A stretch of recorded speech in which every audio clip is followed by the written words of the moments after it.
What is your will, my master?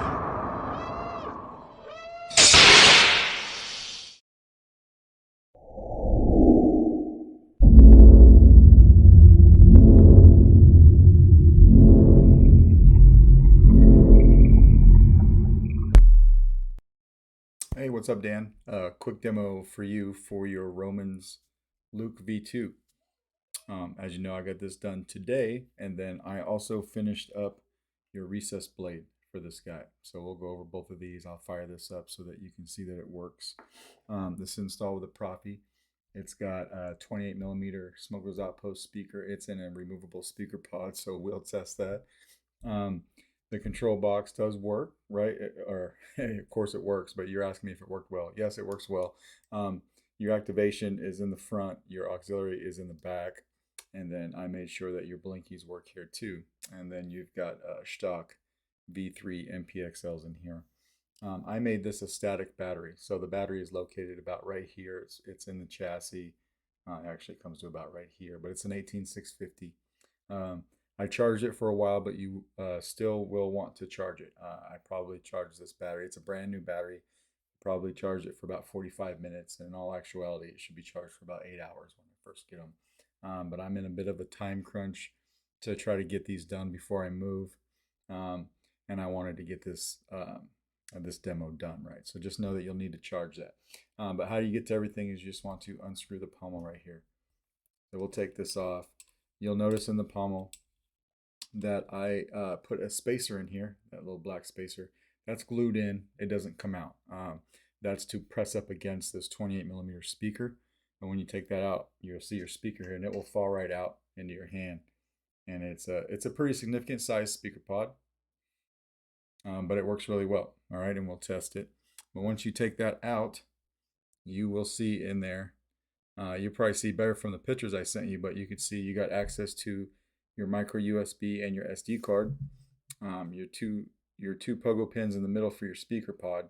You got a 1.3 millimeter recharge port down here, and then over on this side, of course, is your kill switch.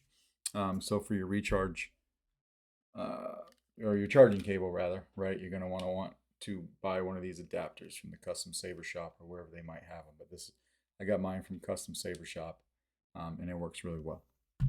Okay, and we'll come over here and we'll flip the kill key, or the kill switch rather. As soon as we flip that, you'll start seeing your blinkies going off and on. This is the cave scene. You've got, this is the stock font package on here, but I did include a copy of the config file. You just put that speaker back in there and the pommel will lock it down. I did include a copy of the config file because I wanted you to have the coding for the LEDs. So they will blink back and forth until you actually turn the saber on. And then it stops at green. Get your LEDs firing up there. Nice smooth swing. Auxiliary in the back.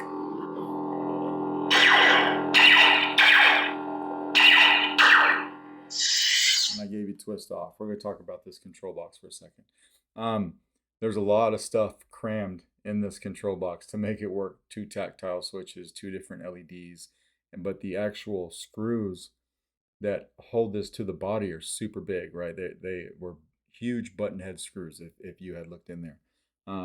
I had to actually put those on a belt sander and knock the tops off of them. I have a 3D printed switch and LED holder in there that I custom designed for this switch box. There's just a lot of stuff in there. You can slide this off if you want to. When you slide that off, you'll start seeing your tactile switches. Now you'll notice that this one is dead center on that circle right there, but this one over here is up, right? It's kind of off center. I did that on purpose because I had to make room for those LED lights, right? So I had to back that switch up a little bit, so I had some room to put those LEDs in there. But you do need to press a little bit hard on this box. Don't be afraid to press on it, right? And same with the auxiliary. Just like that. But it just takes a little bit of a press and it'll work every time. It's just not one of those things you're going to come over here and just tap and it'll turn on. Here's your recessed blade. It's the exact length that you asked me to make it, right? This material just came from the Custom Saber Shop today. Yeah, so we'll put it in The depth is custom for this saber. And then we'll lock it down with the blade retention.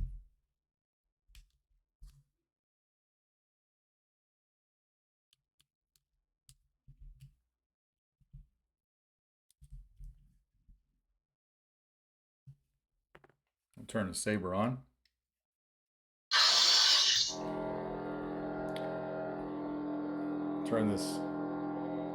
Twist this saber so you can see the blade. Everything's lighting up like it should. Looking really good.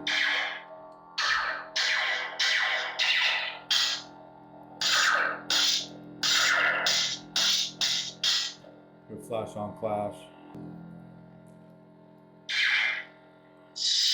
Go to another sound font. Smooth Jedi.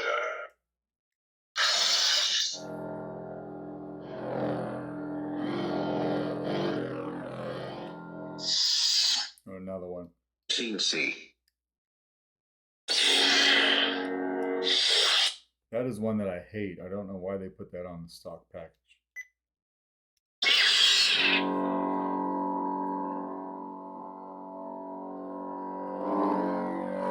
Kind of an unstable blade.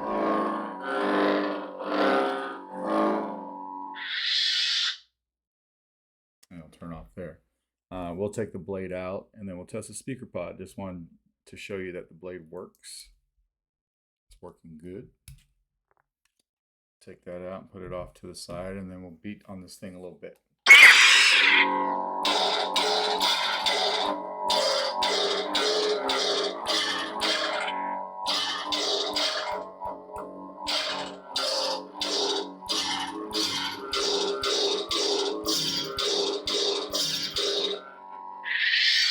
Speaker pod's not going anywhere. So the chassis was designed to be extremely tight fit, like almost just like a press fit into this hilt. But additionally, I used the front screw that holds this control box in as a chassis retention as well. So there was a hole that was designed into the chassis, so that screw went through. It's not ever moving unless you undo that screw.